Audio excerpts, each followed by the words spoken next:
Perkenalkan, nama saya Bronson Simajuntak, NIM 2103060084 dari Peternakan C, Prodi Peternakan, Fakultas Pertanian, Universitas Sumatera Utara dengan dosen pengampu Ibu Tati Vidyanasari SPTMP.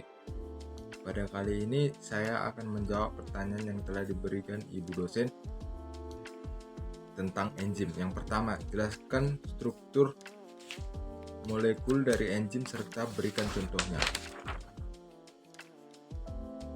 Berikut adalah penjelasan mengenai struktur dan komponen enzim beserta fungsi dan pengertiannya. Yang pertama ada apoenzim. Struktur enzim yang pertama adalah apoenzim. Apoenzim disebut juga dengan apoprotein. Apoenzim merupakan bagian protein dari enzim yang bertindak sebagai tempat melekatnya substrat.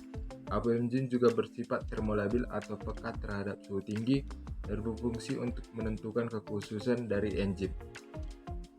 Apoenzim sangat menentukan fungsi biokatalisator dari enzim.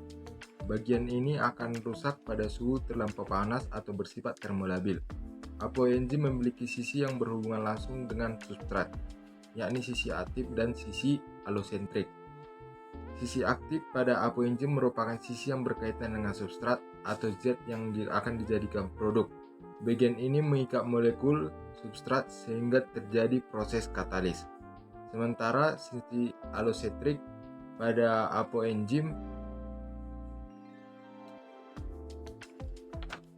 merupakan sisi yang berkaitan dengan kofaktor. Sisi ini dapat dipengaruhi oleh inhibitor non-kompetitif yang berstruktur sama dengan kofaktor. Selanjutnya ada kofaktor, yaitu komponen enzim yang bukan protein, tidak seperti apoenzim. Sifat kofaktor adalah pada enzim dapat mengubah-ubah bentuk sisi aktif sehingga dapat ditempel oleh substrat tertentu.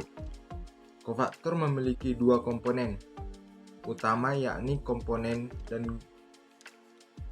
koenzim dan gugus prostetik. Perbedaan koenzim dan gugus prostetik berdasarkan bentuk ikatan antara senyawa organik dengan enzim. Koenzim merupakan kofaktor senyawa organik yang berikatan secara non-kovalen dalam enzim. Sifat-sifat koenzim antara lain tahan akan panas, mengandung ribose dan fosfat, larut dalam air, dan bisa bersatu dengan apoenzim untuk membentuk holoenzim yang contohnya adalah vitamin FAD. Gugus prostetik merupakan kofaktor senyawa organik yang berikatan secara kovalen dengan enzim. Gugus prostetik dapat berupa senyawa organik tertentu, vitamin, dan ion logam. Gugus prostetik merupakan kofaktor senyawa organik yang berikatan secara kovalen dengan enzim. Contohnya yaitu Fe2 atau oksidasi sitokrom dan Mn+2 atau arginase. Selanjutnya saya akan menjelaskan dua model enzim untuk bekerja. Yang pertama ada model lock and key atau model kunci dan anak kunci, yaitu teori ini ditemukan oleh Emily Fischer pada tahun 1894. Dia menyatakan bahwa enzim akan berikatan dengan substrat yang punya bentuk sama seperti sisi aktif dari enzim. Berarti dengan sisi aktif yang sama dengan enzim, maka enzim dan substrat akan berhubungan. Yang kedua ada induksi fit atau induksi model atau model induksi, yaitu teori yang ditemukan oleh Daniel Koslan pada tahun 1958, yang dimana enzim mempunyai sisi aktif yang fleksibel, namun sisi aktif enzim itu mempunyai titik pengikatan yang sama atau spesifik. Oleh karena itu, hanya substrat-substrat yang mempunyai titik pengikatan yang sama bisa menginduksi sisi aktif dari enzim agar pas membentuk seperti suatu substrat. Adanya teori induksi ini bisa menyempurnakan kekurangan kunci dan anak kunci. Selanjutnya saya akan menjelaskan klasifikasi enzim secara internasional dan berikatan beserta contohnya. Banyak enzim yang dinamakan dengan menambah akhiran AC pada nama substratnya. Misalnya urease yang mengkatalis hidrolisis urea. Tetapi banyak juga enzim yang dinamai tidak berdasarkan nama substratnya, misalnya tripsin, pepsin. Ada juga yang dikenal dengan dua nama, misalnya amilase atau yang dihasilkan kelenjar ludah dinamakan pula petialin.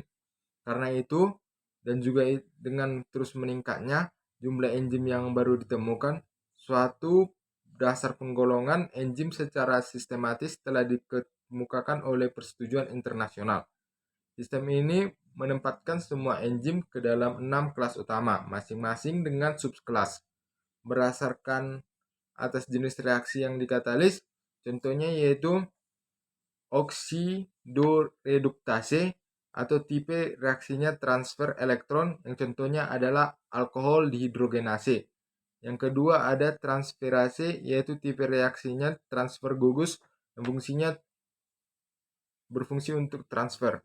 Yang contohnya yaitu heksokinase. Yang ketiga ada hidrolase, yaitu tipe reaksinya hidrolisis, yang contohnya adalah tripsin. Selanjutnya saya akan menjelaskan sifat enzim. Yang pertama ada katalisator, yaitu enzim akan mempercepat laju reaksi dengan tanpa ikut bereaksi. Yang kedua yaitu enzim itu suatu protein. Struktur dari enzim tidak lain adalah protein, karena aktivitas katalistiknya bergantung pada integritas strukturnya sebagai protein. Walaupun ada beberapa senyawa yang dapat bertindak sebagai katalis, misalnya RNA. Yang ketiga adalah enzim itu khusus. Fungsi enzim itu tertentu. Tiap perubahan zat tertentu diperlukan pada suatu jenis enzim tertentu pula. Misalnya enzim katalase hanya digunakan untuk menguraikan H2O2. Amilase hanya untuk mengkatalis amilum sebagai substratnya. Dan yang keempat adalah enzim ada yang bisa bekerja secara bolak-balik. Beberapa enzim kerjanya dapat bolak-balik, misalnya enzim lipase dapat bekerja untuk mengkatalis molekul lemak menjadi komponen penyusunnya, yaitu asam lemak dan gliserol, atau sebaliknya menyusun lemak dan komponennya. Yang kelima yaitu menjelaskan secara singkat bagaimana proses katalisator dalam bekerjanya enzim. Suatu reaksi kimia dapat terjadi jika molekul yang terlibat memiliki cukup energi internal untuk membawanya ke puncak bukit energi menuju bentuk reaktif yang disebut dengan tahap transisi. Energi aktivasi suatu reaksi adalah jumlah energi dalam kalori yang diperlukan untuk membawa semua molekul dalam 1 mol senyawa pada suhu tertentu menuju tingkat transisi pada puncak batas energi. Suatu reaksi kimia dapat dipercepat dengan dua cara, yaitu pertama meningkatkan suhu dan yang kedua yaitu memberinya katalis atau mempercepat reaksi. Yang keenam, saya akan menjelaskan faktor-faktor yang mempengaruhi kerja enzim. Yang pertama ada suhu, dari mana kerja pada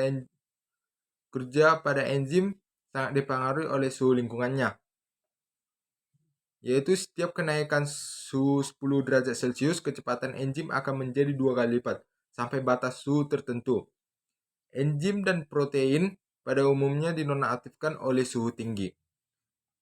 Yang kedua ada pH, yaitu semua enzim peka terhadap perubahan pH dan non-aktif pada lingkungan pH yang sangat rendah atau asam kuat dan pH tinggi atau basa kuat. Contohnya ialah enzim pepsin dan memiliki pH optimum 2, sedangkan enzim tripsin memiliki pH optimum 8,5. Selanjutnya ada konsentrasi enzim, yaitu substrat dan kofaktor. Jika pH dan suhu suatu enzim adalah konstan dan jumlah substrat berlebih, maka laju reaksi adalah sebanding dengan jumlah enzim yang ada. Sebaliknya, jika pH, suhu, konsentrasi enzim konstan, maka laju reaksi adalah sebanding dengan jumlah substrat.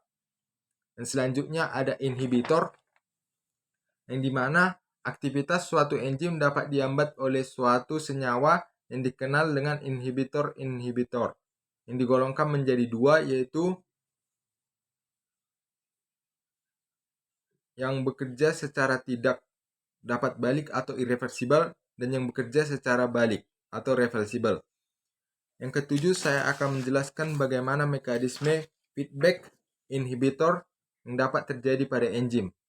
Pola umum pengontrolan jalur metabolisme biasanya terjadi ketika enzim pertama kali masuk pada jalur metabolisme tersebut yang dihambat kerjanya oleh hasil akhir dari jalur metabolisme tersebut, yaitu pada yang ketujuh, yaitu dinamakan dengan feedback inhibitor.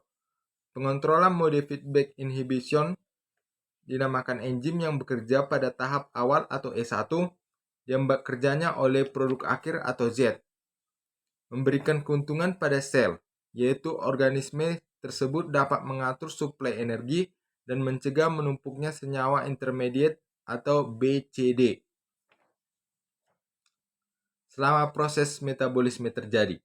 Banyak jalur metabolisme dalam tubuh organisme berbentuk cabang sehingga proses feedback inhibition yang terjadi dapat berlangsung di beberapa lokasi.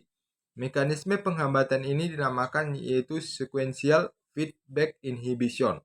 Pada beberapa jenis jalur metabolisme, produk akhir dapat diberikan berikatan dengan enzim bukan pada sisi aktif enzim, tetapi pada titik kontrol lainnya. Jenis enzim demikian dinamakan dengan enzim allosetrik. Enzim allosetrik sering berbentuk protein yang memiliki beberapa subunit protein dan memiliki satu atau lebih sisi aktif pada masing-masing subunitnya. Terikatnya substrat pada sisi aktif enzim akan menginduksi perubahan konformasi protein pada enzim tersebut yang memungkinkan sisi aktif lainnya memiliki afinitas untuk berikatan dengan molekul substrat. Sekian yang saya bisa laporkan, saya ucapkan terima kasih.